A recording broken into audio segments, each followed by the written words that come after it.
There was a time when buying a console was supposed to be the easy decision in gaming, because you bought the box, bought a game, and that was pretty much the end of the conversation. Now somehow we are staring at an Xbox Series X pushing $800, a standard PS5 above $600, and a Switch 2 heading toward $500, before you add a game, a subscription, extra storage, or whatever accessory they decided should cost half a grocery bill. And then, the industry looks at weaker hardware sales and acts confused, which is the part I really cannot get over. Because younger players are not sitting outside the store waiting until they can afford to join Xbox or PlayStation. They are already somewhere else buying cheaper games, older games, indie games, free games, whatever runs on the hardware they already have. And every year they spend doing that makes the expensive console matter a little bit less. So, this is not really a story about one price increase. Because the bigger problem is that these companies keep making entry more expensive, while assuming the people they are pricing out will still become customers later. Why exactly would they? If somebody spends 5 years building a Steam library, playing Fortnite with friends, disappearing into Minecraft, and picking up $15 games that give them hundreds of hours, what is supposed to happen when they finally get a better job? Are they meant to suddenly forget all of that and decide the real version of gaming starts when they hand a platform holder $700 or $800? Because that seems like a pretty ridiculous thing to build your future around. That is the gamble these companies are making, and the weirdest part is that they keep making it, while the market keeps showing them the answer. Older players have libraries, habits, subscriptions, saves, friends, and years of money tied up inside these ecosystems, which gives the platform holders something very valuable to lean on. Younger players do not have any of that loyalty yet, so every barrier gives them another reason to walk somewhere else before the relationship even starts. And once they do, the industry is not just losing today's sale, it is losing the chance to become important to that player at all. Since YouTube apparently needs constant reassurance that this channel deserves to exist, hit like, subscribe, and support the channel. If you enjoy watching billion-dollar companies discover problems their own customers could see coming from 3 miles away. Apparently, the algorithm needs feeding before it lets anybody see anything, so help me out, and we can get back to watching the games industry make getting into gaming harder, while wondering why fewer people want in. Because that really is the absurd part here. Console companies spent decades building these ecosystems around the idea that once they got you inside, you would probably stay there. And to be fair, that part worked incredibly well. People bought hundreds of games, made friends, built achievements, collected trophies, saved years of progress, and eventually, changing platforms became annoying enough that sticking around was easier. So naturally, the companies learned that existing customers could be pushed harder, because the subscription goes up a little, the game goes up a little, the storage costs more, another premium controller appears, and maybe everybody complains for a week before paying anyway. I get why that looks attractive from their side, because when somebody has their entire gaming life tied up inside your ecosystem, you have a lot more room to test what they will tolerate. But somebody joining for the first time does not have 20 years of baggage keeping them around, which means they are not looking at all of this through the same lens. They just see the price, and that teenager does not care how much money you spent building your ecosystem, because he has a laptop, his friends are already playing Fortnite, and somebody just told him about a $12 game on Steam that runs on a toaster. Now, tell him why he desperately needs your $700 machine, because that is where the old sales pitch starts falling apart. Consoles used to be convenient, relatively cheap, and capable of playing the big games without forcing you to learn what a shader cache was, or spend 3 hours researching whether your power supply was about to become an electrical event.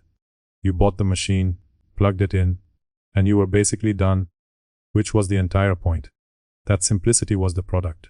Somewhere along the way, these companies started treating the box itself like the beginning of the monetization funnel, rather than the affordable doorway into gaming. Now you need the expensive hardware, then the subscription, then the expensive games, then maybe more storage, because modern file sizes have become completely ridiculous, and suddenly the cheap way to play games does not feel very cheap anymore.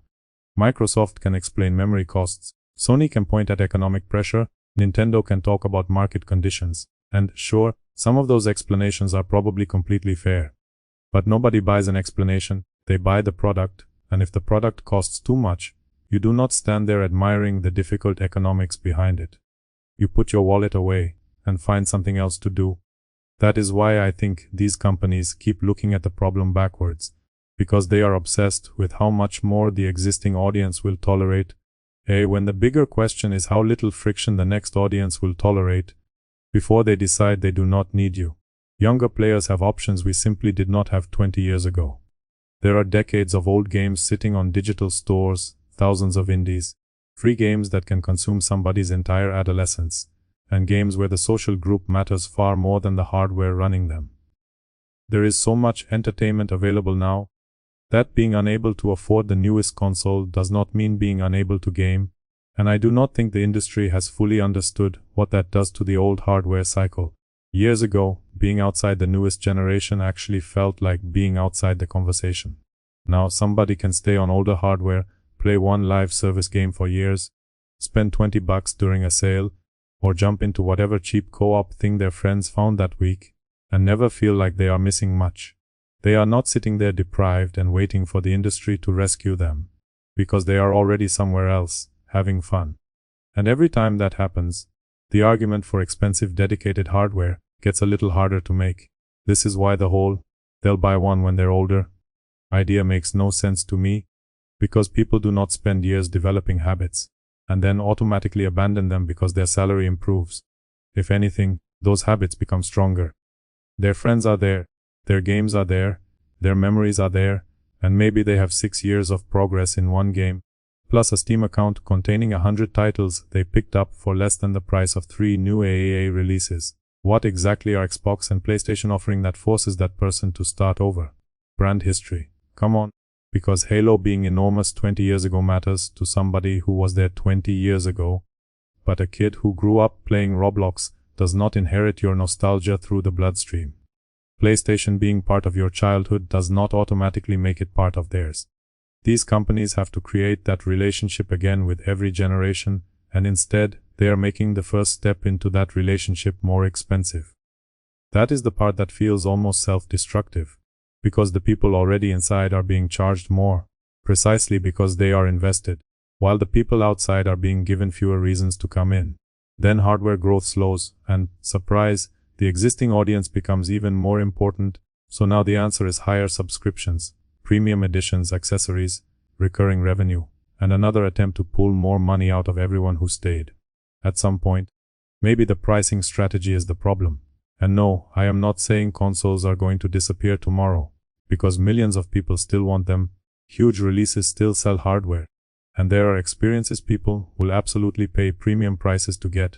The problem is what happens underneath those blockbuster moments, because you cannot build the future of an ecosystem around the assumption that every generation will eventually become the previous generation. These younger players are growing up in a completely different market. They are learning that games get discounted quickly, older games can be just as entertaining as new ones, a $15 indie can keep them busy for months, and free games can be where their friends spend most of their time. And maybe, worst of all for these companies, they are learning patience. Why spend $80 today when you have 40 games you have not finished? Why upgrade the console now, when the machine you already own still plays the stuff you care about? Why pay for another subscription, when your friends keep dragging you back into the same game you have been playing for 4 years? Those are completely rational questions, and the funny part is that the industry trained people to ask them before getting annoyed when customers came up with answers it did not like. That is the real reason this goes beyond inflation or one bad hardware cycle. These companies are not simply dealing with people who have less money, they are dealing with people who have learned to get more entertainment out of less money. That is a much harder customer to upsell. Once you know a $20 game can be incredible, graphical fidelity does not automatically justify $80. Once you know an old machine still does what you need, a new console has to prove why the upgrade actually matters. Once you know there are thousands of games competing for your attention, the newest release no longer gets to demand your money. Just because it arrived this Friday, and instead of responding by lowering barriers, these companies keep trying to figure out how to increase what every customer is worth. That tells you exactly where the thinking is. They are looking at us as revenue per user, while the people who are supposed to become the next users are standing outside, looking at the entrance fee. Then everybody wonders why the audience is fragmenting. Well, what did you expect? You spent years making the premium side of gaming more expensive, while the cheaper side became unbelievably good, and then acted surprised when people started choosing the side that asked less from them. You made $70 games normal, and then started testing 80, raised subscriptions, sold expensive storage, introduced premium hardware, turned basic access into tiers and upgrades and deluxe packages, and somehow expected the audience to keep behaving like nothing changed. That is not a mystery. That is the result. The really frustrating part is that console gaming already had the solution before any of this happened. Make the machine accessible, make getting into the ecosystem easy, and give people a reason to care before you start figuring out how much value you can extract from them. That was basically the entire trick. You did not need to convince somebody that owning a console represented a premium lifestyle choice, because you just needed to put a good machine under a television at a price ordinary people could justify. From there the games built the loyalty. Now it feels reversed. Companies want loyalty before they have earned it, recurring spending before the relationship exists, and younger players to eventually arrive carrying the same attachment older players built during completely different economic conditions. I just do not see why anybody should assume that happens automatically. If you price somebody out long enough, eventually they stop feeling priced out and simply stop wanting the thing, which is a very different problem. A frustrated customer still wants what you sell and hates that it costs too much. An indifferent customer has already solved the problem without you. One might come back after a price cut, while the other might look at the price cut and wonder why they would bother. And that is where the whole strategy starts eating itself, because older console players cannot remain the growth audience forever. People get older, get busier, spend less, stop upgrading every generation, or decide the giant backlog they already own is more than enough. There is supposed to be somebody coming behind them, and that is how this works. Except, you cannot financially body check those people at the front door for 10 years, and then act shocked when they built their gaming lives somewhere else. You cannot keep raising the cost of entry, while assuming brand recognition will do the rest. You cannot keep saying the future is an ecosystem, when the ecosystem becomes one of the most expensive ways to enter the hobby. And no, I do not think the answer is some magical new subscription tier, or another cloud service designed by somebody who thinks access is the same thing as attachment. The first problem is much simpler than that. Make people want to come in, give them affordable hardware, give them good games, and stop treating every customer like a wallet you have not fully emptied yet.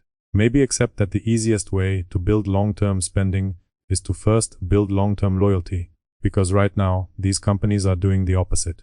They are asking more from the people who already care, while giving the people who do not care yet fewer reasons to start, and then staring at the numbers, trying to work out where tomorrow's customers went. They did not disappear. You showed them another way to play, and after enough years of doing that, they got comfortable there. That is why this pricing problem matters. They did not just make consoles expensive.